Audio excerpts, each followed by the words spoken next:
if in what we know about health, if we know that communities of color, African Americans, have disparate rates, disparities when it comes to, in this state, 77% more likely to die from diabetes than whites, a preventable disease. So there is already a higher disparity of African Americans who will have diabetes or stroke or heart disease. So when we do not address the disparities that exist before a pandemic, when the pandemic comes and the vulnerable population are those with disparities, it will naturally move and impact those who have higher disparities in health issues than those who don't.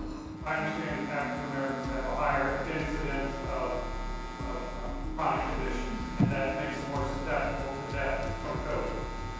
But why does not make them more susceptible just to get COVID if we know it's twice as often correct?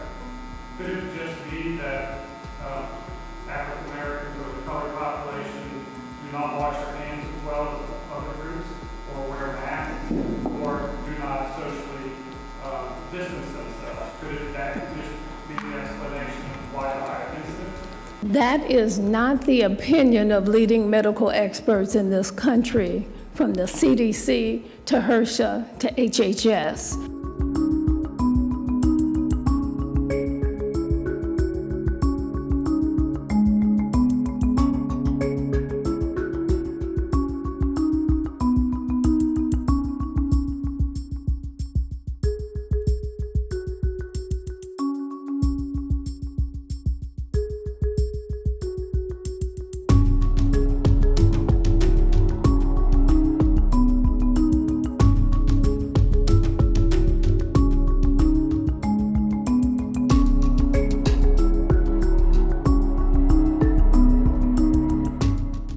Health disparities have always existed for the African American community.